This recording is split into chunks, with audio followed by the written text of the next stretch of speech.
Hello bankers, very good evening. स्वागत है आप सभी का हमारे official YouTube channel GIB CIB वाला पर। शाम के 5 बज चुके हैं और मैं आपके लिए आज सीआईबी सेंट्रल बैंकिंग, जो कि आपका इलेक्टिव पेपर है और 29 ऑफ जून को एग्जाम शेड्यूल्ड है, उससे संबंधित एक बहुत ही खास टॉपिक लेकर हाजिर हूं और वो है एनबीएफसी एंड इट्स लेयर्स।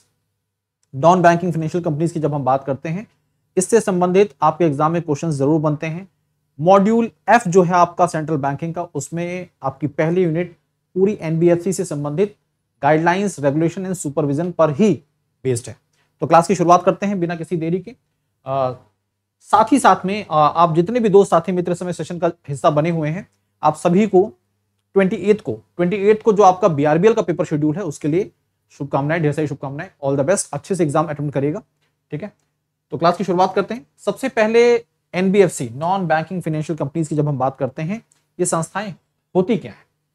तो as per Reserve Bank of India definition, RBI की वेबसाइट पर ऑफिशियल जो डेफिनेशन है एनबीएफसीज की, उसके बारे में यहां पर जानकारी दी गई है।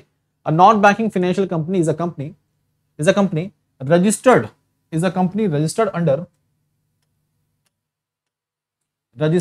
अंडर द कंपनी एक्ट 1956 और कंपनी एक्ट 2013।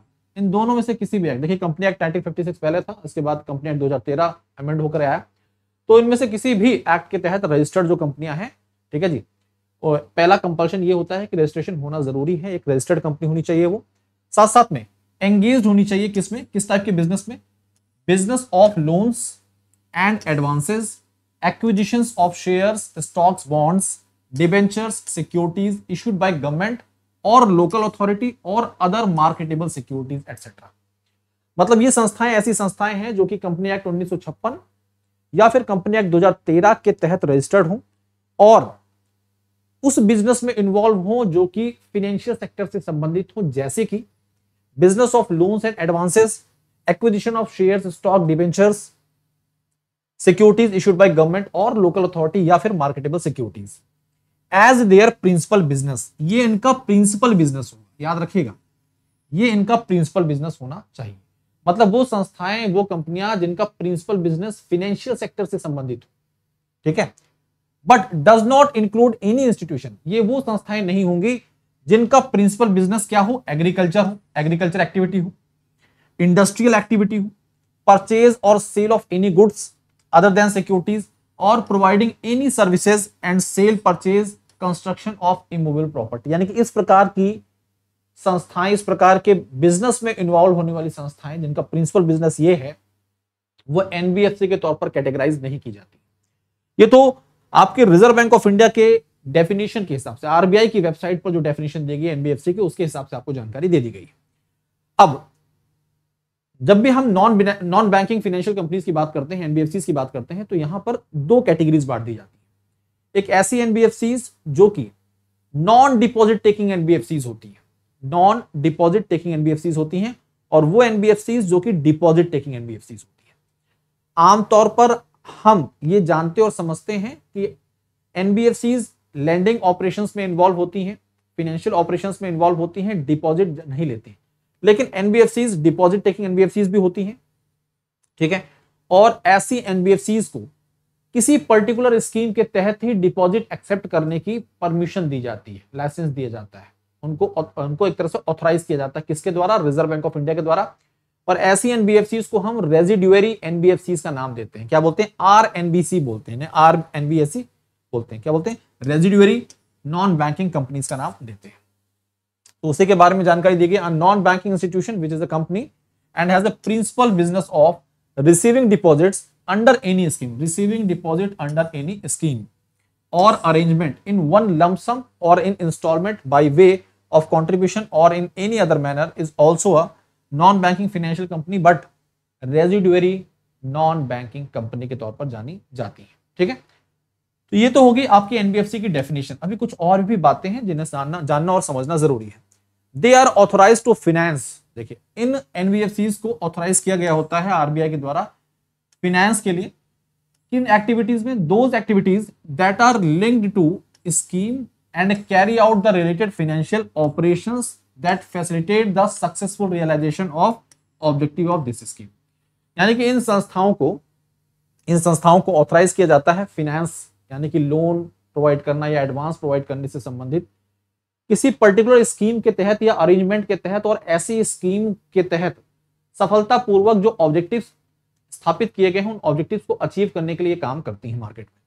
ये बैंक की तरह डीडी या चेक इशू नहीं कर सकती, ये बेसिक बात है जो आपको पता होनी चाहिए। Other NBFCs however are not authorised to accept deposits from the public.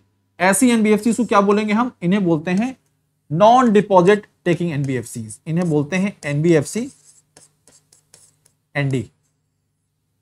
और जो डिपॉजिट टेकिंग एनबीएफसीज होते हैं उनको नाम दिया जाता है एनबीएफसी डिपॉजिट। ठीक है, इस टाइप से।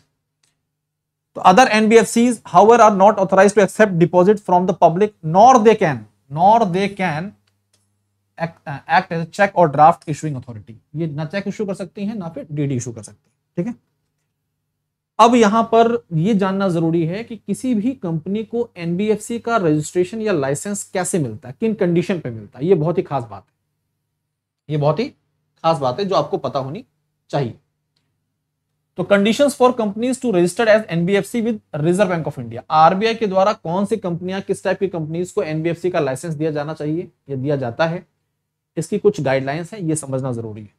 अ company has to meet the following requirements before applying to the Reserve Bank of India for obtaining NBFC licence. यानी कि किसी भी संस्था के द्वारा आरबीआई के समक्ष एनबीएफसी का लाइसेंस आवेदन करते समय उससे पहले इन बातों का ध्यान रखना जरूरी है, और ये बातें अगर फुलफिल हैं तो संभावना है कि उन्हें एनबीएफसी का लाइसेंस मिल जाए।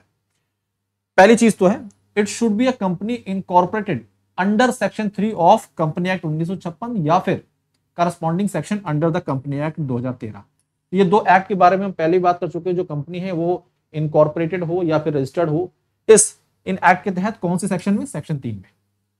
याद रख लीजिए, कई बार सेक्शन पूछ लिया जाता है एग्जाम में।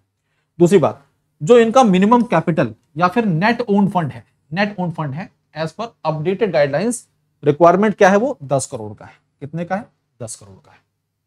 ठीक है, तो जो भी नेट ओन फंड होता है, यानी कि इनकी मिनिमम कैपिटल का क्राइटेरिया क्या होगा, 10 करोड़ का है, नेट ओन फंड का, एनओएफ बोलते हैं इसे क्या बोलते हैं, एनओएफ। ये क्या क्राइटेरिया होना चाहिए, मिनिमम 10 करोड़ का क्राइटेरिया। ठीक है, the principal business of the applicant should be a financial activity. देखिए, पहली चीज तो हम प्रिंसिपल बिजनेस, इन संस्थाओं का जो प्रिंसिपल बिजनेस होगा वो क्या होना चाहिए, वो फाइनेंशियल ऑपरेशन से संबंधित होना चाहिए, फाइनेंशियल एक्टिविटी से जुड़ा होना चाहिए। If the financial flow of the business is more than 50%, जो भी फाइनेंशियल एक्टिविटी में इन्वॉल्व है, जो भी फाइनेंशियल ऑपरेशन में इन्वॉल्व है, और जो फाइनेंशियल फ्लो है उसका, बिजनेस का, वो मोर देन 50% है of the total capital asset, total capital asset. ठीक है, समझिएगा, अगर 20 करोड़ की कंपनी है, 20 करोड़ उसकी टोटल कैपिटल है, और उसका जो नेट फ्लो है, फाइनेंशियल फ्लो जो है वो क्या है, more than 50% of the total capital. मान लीजिए 12 करोड़ है, 13 करोड़ है, 11 करोड़ है, तो इस कंडीशन में वो एलिजिबल संस्था मानी जाएगी एनबीएफसी का लाइसेंस पाने के लिए। Then that company can get NBFC registration. ठीक है, आगे, it should have at least 1 director from the financial field. तो जो कंपनी, जो एनबीएफसी है, उसका जो बोर्ड होगा उसमें एटलीस्ट एक डायरेक्टर जो होता है वो कहां से होना चाहिए, फाइनेंशियल फील्ड से होना चाहिए, या फिर कोई सीनियर बैंकर हो एज ए डायरेक्टर। ठीक है, the Civil Credit Information Bureau Limited records should be clean. तो इस एनबीएफसी के जो ये क्रेडिट इंफॉर्मेशन रिकॉर्ड्स हो वो क्लीन होने चाहिए। Companies satisfying the stipulated conditions can be registered either as a deposit accepting और नॉन डिपॉजिट एक्सेप्टिंग एनबीएफसी। तो वो संस्थाएं जो इन कंडीशन को फुलफिल करती हैं और अपना लाइसेंस के लिए एप्लीकेशंस आरबीआई के समक्ष पेश करती हैं, उन्हें या तो नॉन डिपॉजिट टेकिंग एनबीएफसी या फिर डिपॉजिट टेकिंग एनबीएफसी के तौर पर लाइसेंस दिया जा सकता है। If they are registered as a non deposit accepting NBFC, अगर उन्हें एनबीएफसी का लाइसेंस मिलता है और नॉन डिपॉजिट टेकिंग एनबीएफसी का लाइसेंस मिलता है, तो उन्हें एनडी सफिक्स के तौर पर अपने नाम के आगे ऐड करना पड़ेगा, जैसे ये एनबीएफसी एनडी। ठीक है, ओके, ये उन्हीं के लिए केवल जो नॉन डिपॉजिट टेकिंग एनबीएफसी, जो डिपॉजिट टेकिंग एनबीएफसी वो सिंपली एनबीएफसी के तौर पर जानी जाएंगे। अब बहुत ही इंपॉर्टेंट कंडीशन है, जानने वाली है, बहुत ही खास है, एग्जाम में क्वेश्चन बना देती है कई बार। The NBFC is with an asset size, ऐसी एनबीएफसी जिनका असेट साइज 100 करोड़ या फिर उससे ज्यादा हो, 100 करोड़ या उससे ज्यादा हो, ऐसी एनबीएफसीज को हम सिस्टमिकली इंपॉर्टेंट एनबीएफसी के तौर पर जानते हैं और इन्हें कुछ इस तरह से लिखा जाता है एनबीएफसीज एसआई, सिस्टमिकली इंपॉर्टेंट। ठीक है, जो एनबीएफसी जो सेक्टर है हमारा, इस सेक्टर में इनका रोल बड़ा होता है और अगर ये किसी रिस्क से, इनके ऊपर कोई रिस्क आता है या फिर ये क्राइसिस की सिचुएशन में जाते हैं तो इनके कारण उस पर्टिकुलर सेक्टर पर इंपैक्ट पड़ सकता है, पोटेंशियल इंपैक्ट पड़ सकता है। ठीक है, तो इसे क्या कैटेगराइज किया जाता है, सिस्टमिकली इंपॉर्टेंट एनबीएफसीज, एकदम वैसे ही जैसे कि अगर हम बैंकिंग सेक्टर की बात करें, जैसे कि हम अगर बैंकिंग सेक्टर की बात करें तो बैंकिंग सेक्टर में डीएसआईबी होता है। क्या होता है, डीएसआईबी। ठीक है, कौन कौन सी संस्थाएं हैं, एसबीआई, एचडीएफसी और आईसीआईसीआई। अगर हम इंश्योरेंस की बात करें तो इंश्योरेंस सेक्टर में डीएसआईआई होता है, डीएसआईआई, एलआईसी, जीआईसी और अगर हम चर्चा करें तो वो है आपकी new India assurance, new India assurance. ठीक है, ऐसे ही आपके एनबीएफसी क्षेत्र में, नॉन बैंकिंग फाइनेंशियल कंपनीज क्षेत्र में अगर देखें तो जो संस्थाएं सिस्टमेटिकली इंपॉर्टेंट होंगी तो उनके नाम के आगे क्या लग जाएगा, एसआई, एनबीएफसीज एसआई। ठीक है, ओके, तो ये बात आपको क्लियर हो चुकी है, एकदम समझ चुके हैं आप। यहां से आगे बढ़ते हैं। The type of NBFCs have been named so because they can impact the financial stability of the country. Financial stability जो हमारे देश की है, हमारी जो इकोनॉमी में फाइनेंशियल सेक्टर का रोल है उसे इंपैक्ट कर सकती है। The non-deposit accepting systemically important NBFCs are named as NBFC NDSI. अब ऐसी सिस्टमिकली इंपॉर्टेंट एनबीएफसीज जो कि नॉन डिपॉजिट टेकिंग है उनके नाम के आगे एनडीएसआई लग जाएगा। ठीक है, आगे NBFCs registered with other regulatory bodies. ऐसे कई दूसरी भी एनबीएफसीज हैं जो दूसरी रेगुलेटरी बॉडीज के साथ रजिस्टर्ड हैं, जैसे आईआरडीए हो सकती है वो। ठीक है, जैसे इंश्योरेंस के साथ जुड़ी हुई है, सेबी के साथ रजिस्टर्ड है, तो उनको रिजर्व बैंक ऑफ इंडिया के साथ रजिस्टर्ड होना जरूरी नहीं, ऑथोराइज रजिस्टर्ड होना जरूरी नहीं। Some types of NBFCs fall under the regulatory framework of other regulatory bodies. Therefore, such NBFCs are not required to be registered with the RBI. जैसे कि इंश्योरेंस कंपनीज जो हैं they are regulated by IRDAI, Insurance Regulatory and Development Authority of India. तो इनका supervision या फिर इनका regulation जो है IRDAI के अंतर्गत आता है। हाउसिंग फाइनेंस कंपनीज जो हैं they are supervised by National Housing Bank NHB के द्वारा। Stock broking companies, merchant banking companies, mutual funds, venture capital companies and companies running collective investment schemes are regulated by SEBI. इनको कौन run करता है, इनको regulate SEBI करता है। ठीक है, इनको रेगुलेट सेबी करता है। एनबीएफसीज जैसे कि बात करें चिट फंड कंपनीज जो है, चिट फंड कंपनीज को स्टेट गवर्नमेंट रेगुलेट करती है और चिट फंड एक्ट के तहत इसका रेगुलेशन होता है, जबकि निधि कंपनीज जो है इसे ministry of corporate affairs regulate करता है। ठीक है, तो इनका रेगुलेशन किसके द्वारा किया जा रहा है ये आपके लिए खास है, इसे आप ध्यान रखिएगा।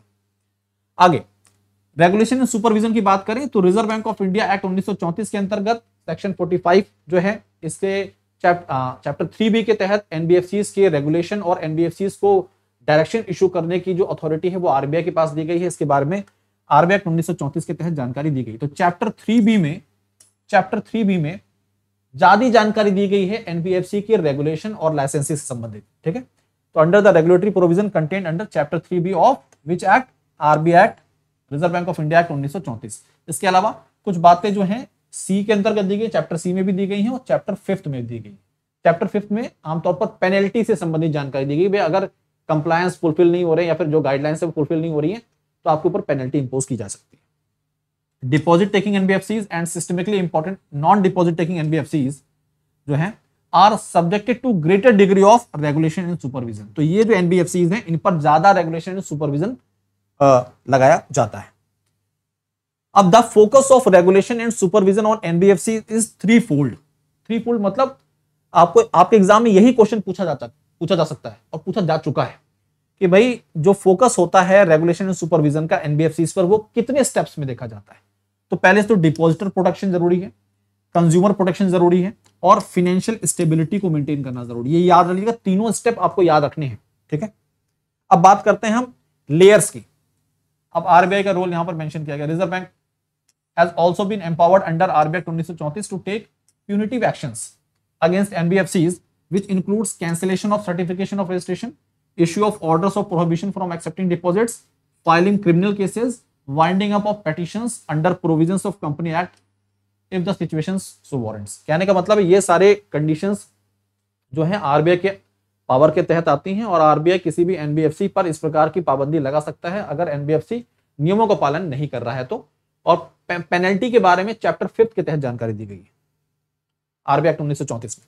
अब जब हम एनबीएफसीज की बात करते हैं तो उन्हें 4 लेयर में बांटा गया है। एनबीएफसीज को 4 लेयर में कैटेगराइज किया गया है। कब की बात है ये अक्टूबर 22 2021 के तहत इस फ्रेमवर्क को जारी किया गया है। 4 लेयर एनबीएफसी स्ट्रक्चर है, base layer, middle layer, upper layer और टॉप लेयर। ये 4 लेयर याद रखिएगा, इन्हें इस तरह से लिखा जाता है।